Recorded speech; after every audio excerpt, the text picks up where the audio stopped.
Sir big boss season 12 ನೋಡ್ತಾ ಇದೀರಾ? ನೋಡ್ತಾ ಇದೀವಿ. ಸೊ ಯಾವ ರೀತಿ ನಿಮ್ಗೆ ಥ್ರಿಲ್ ಅಂದ್ರೆ ಮಜಾ ಕೊಡ್ತಿದೆ ಹೇಗೆ ಅಂತ? ಹಂಗೆ ನೋಡಿದ ತಕ್ಷಣ ಮಜಾ ಕೊಡ್ತಾ ಇದೆ. ಹೆಂಗ್ ಕೊಡ್ತಿದೆ, ಸ್ಮೈಲ್ ಅಲ್ಲೇ ಕೊಡ್ತಾ ಇದೆ. ಓಕೆ, ಅಂದ್ರೆ ಅಷ್ಟು ಜನ ಸ್ಪರ್ಧಿಗಳಲ್ಲಿ ನಿಮ್ಗೆ ತುಂಬಾ ಇಷ್ಟವಾದ ಕಂಟೆಸ್ಟೆಂಟ್ಗಳು ಯಾರು ಅಂತ? ಗಿಲ್ಲಿ, ಕಾವ್ಯ ಅಷ್ಟೇ. ಯಾಕೆ ಯಾಕೆಂದ್ರೆ ಅವರೇ ಚೆನ್ನಾಗಿ ಮಾಡೋದು, ಅದಕ್ಕೆ. ಯಾಕೆ ಉಳಿದಂತ ಕಂಟೆಸ್ಟೆಂಟ್ಗಳು ಅವರೆಲ್ಲ ಮನೆಗೆ ಹೋಗ್ತಾರೆ ಇನ್ನೊಂದೆರಡು ದಿನದಲ್ಲಿ, ಅದಕ್ಕೆ. ಸರ್ ಈ ಸೀಸನ್ ಅಲ್ಲಿ ಅಂದ್ರೆ ನೀವು ಗಿಲ್ಲಿ ತುಂಬಾ ಚೆನ್ನಾಗಿ ಆಡ್ತಾರೆ, ಕಾವ್ಯ ಚೆನ್ನಾಗಿ ಆಡ್ತಾರೆ ಅಂತ ಹೇಳಿದ್ರಿ. ಸೊ ಈ ಫೈನಲ್ಗೆ ಯಾರು ಬಂದು ಕಪ್ ಹೊಡಿಬಹುದು? ಗಿಲ್ಲಿನೇ ಹೊಡಿಯೋದು. ಹೆಂಗೆ ಹೇಳ್ತೀರಾ ಗಿಲ್ಲಿನೇ ಹೊಡಿತಾರೆ ಪಕ್ಕ ಅಂತ? ಹಂಗ ಆಡ್ತಾ ಇದಾರೆ, ಅದಕ್ಕೆ ಹೇಳ್ತಿರೋದು. ಎಲ್ಲಿ ಒಂದ್ ಕಡೆ ಗಿಲ್ಲಿನ ಎಲ್ಲರೂ ಸೇರ್ಕೊಂಡು ಟಾರ್ಗೆಟ್ ಮಾಡ್ತಿದಾರೆ ಅಂತ ಅನ್ಸಲ್ವಾ? ಅವ್ರು ಒಳಗಡೆ ಇರೋರು ಮಾಡ್ತಾರೆ, ಹೊರಗಡೆ ಇರೋರು ಮಾಡ್ಬೇಕಲ್ಲ, ಅದಕ್ಕೆ. ಓಕೆ, ಅಂದ್ರೆ ಇವಾಗ ಮೊನ್ನೆ ಬಂದಂತ ರಜಾತ್ ಇರ್ಬೋದು, ಹೋಗಿರ್ಬೋದು, ಸ್ವಲ್ಪ ಒಳಗಡೆ ಟಕಫರ್ ಆಯ್ತು, ಅದ್ರ ಬಗ್ಗೆ ಅವರೆಲ್ಲ ಇಲ್ವಲ್ಲ, ಅವರೆಲ್ಲ ಸಪ್ರೇಟ್ ಅಲ್ವಲ್ಲ, ಅದಕ್ಕೆ ವೋಟಿಂಗ್ಸ್ ಲಿಸ್ಟ್ ಅಲ್ಲಿ ಇರೋದು, ಅಲ್ಲಿ ಹೊರಗಡೆ ಇರೋರು ಮಾತ್ರ, ಅದಕ್ಕೆ ಅವನೇ ಗೆಲ್ಲೋದು. ಗಿಲ್ಲಿ ಒಂದ್ ವೇಳೆ ಗೆದ್ರೆ ಎಷ್ಟು ಓಟಿಂದ ಗೆಲ್ಬೋದು ನಿಮ್ ಪ್ರಕಾರ? ವೋಟ್ ಅದು ಗೊತ್ತಿಲ್ಲ, ಜನ ಹೆಂಗ್ ಕೊಡ್ತಾರ ಆ ತರ ಗೆಲ್ತಾನೆ. ಓಕೆ, ಪಕ್ಕ ಗೆಲ್ತಾರೆ. ಪಕ್ಕ ಗೆಲ್ತಾನೆ. ಸರ್ ಇವಾಗ ಹೊರಗಡೆ ಹೋದಂತ ಸ್ಪರ್ಧಿಗಳು ಕಂಟೆಸ್ಟೆಂಟ್ಗಳಲ್ಲಿ ಇನ್ನು ಒಳಗಡೆ ಇರ್ಬೋದಿತ್ತು, ಚೆನ್ನಾಗಿ ಆಡ್ತಿದ್ರು ಅನ್ನೋದಾದ್ರೆ ಯಾರು ಅಂತ? ಹೊರಗಡೆ ಹೊರಗಡೆ ಹೋದವ್ರು ಅವ್ರು ವೇಸ್ಟ್, ಅದಕ್ಕೆ ಹೋಗಿದ್ದಾರೆ. ಅದಕ್ಕೆ ಒಳಗಡೆ ಇರೋರು ಚೆನ್ನಾಗಿ ಆಡ್ತಾ ಇದಾರೆ.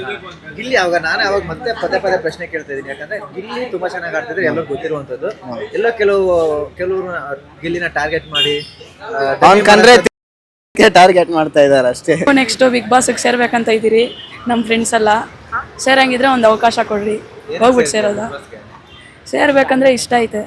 ಹೋಗಿಲ್ಲ, ಯಾವ ರೀತಿ ಆಟ ಆಡ್ಬೇಕಂತ? ಚೆನ್ನಾಗಿ ಆಡ್ಬೇಕಂತ ಇದ್ದೀರಿ, ಕಪ್ ಎತ್ಕೊಂಬಿಟ್ಟು ಅದೆಲ್ಲ ಇಷ್ಟ ಆಗುತ್ತೆ. ಈಗ ಅದಿರ್ಲಿ, ಇವಾಗ ಈ ಸೀಸನ್ ಬಿಗ್ ಬಾಸ್ ನೋಡ್ತಾ ಇದೀರಾ? ಹಾಂ, ಸೀಸನ್ 12 ಯಾವ ರೀತಿ ಇದೆ? ತುಂಬಾ ಚೆನ್ನಾಗಿ ನಡೀತೈತೆ. ಗಿಲ್ಲಿ ಅವ್ರು ಗೆಲ್ಬೇಕಂತ ಅನ್ಸ್ತೈತೆ. ಪ್ರತಿ ಸೀಸನ್ ನೋಡ್ತಾ ಇರ್ತೀಯಾ? ಹಾಂ, ಸೀಸನ್ 12 ಬಗ್ಗೆ ಹೇಳು. ಈ ಸರಿ ಯಾರು ಗೆಲ್ಬಹುದು, ಯಾರು ಗೆಲ್ಲದೆ ಇರಬಹುದು? ಗಿಲ್ಲಿ ಗೆಲ್ಬೇಕು, ಧ್ರುವಂತ್ ಅವ್ರು ಸೋಲ್ತಾರೆ. ಈ ಸರಿ ಯಾರು ಈ ವೀಕಲ್ಲಿ ಯಾರು ಎಲಿಮಿನೇಟ್ ಆಗ್ತಾರೆ ಅನ್ಕೊಂಡು? ಪಕ್ಕ ಧ್ರುವಂತ್ ಅವ್ರೆ. ಧ್ರುವಂತ ಹೆಂಗೆ ಅಂತ ಹೇಗೆ? ಯಾಕಂದ್ರೆ ಅವರು ಅಷ್ಟೊಂದು ಚೆನ್ನಾಗಿ ಆಡ್ತಾ ಇಲ್ಲ.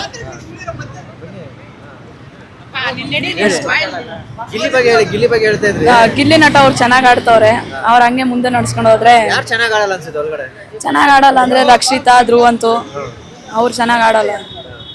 ಇವಾಗ ಅಷ್ಟು ಜನ ಸ್ಪರ್ಧಿಗಳಿದ್ದಾರೆ. ಇವಾಗ ನೀವು ಹೇಳಿದ್ರೆ ಗಿಲ್ಲಿ ಚೆನ್ನಾಗಿ ಆಡ್ತಾನೆ, ರಕ್ಷಿತಾ ಅಂತ ಹೇಳಿ. ಗಿಲ್ಲಿ ಅಂದ್ರೆ ಬಿಗ್ ಬಾಸ್ ಮನೇಲಿ ಇರಕ್ಕೆ ಇವರು ಲಾಯಕ್ಕಿಲ್ಲ, ಹೊರಗಡೆ ಹೋಗ್ಬಿಡ್ಬೇಕನ್ನೋದ್ರೆ ಆ ತರ ಸ್ಪರ್ಧಿಗಳು. ಅದೇ ಧ್ರುವಂತು ಮತ್ತೆ ರಕ್ಷಿತಾ ಅವರು. ಯಾಕಂದ್ರೆ ಅವರು ಏನೇ ನಡೀಲಿ ಅವರು ಅದಕ್ಕೆ ಆಪೋಸಿಟ್ ನಿಂತ್ಕೊಂತಾರೆ. ಅವ್ರಿಗೆ ಅರ್ಥ ಆಗಲ್ಲ ಏನೇನು ಮಾತಾಡ್ತಾರೆ ಅಂತ. ಗಿಲ್ಲಿ ಅವ್ರು ಗೆಲ್ಬೇಕು, ಗಿಲ್ಲಿ ಅಥವಾ ಇವರು ಕಾವ್ಯ ಅವರು. ಗಿಲ್ಲಿ, ಕಾವ್ಯ, ಅವ್ರಿಬ್ರಲ್ಲಿ ಯಾರು ಗೆದ್ರೇನೋ ನಮ್ ಖುಷಿ. ಖುಷಿನೇ.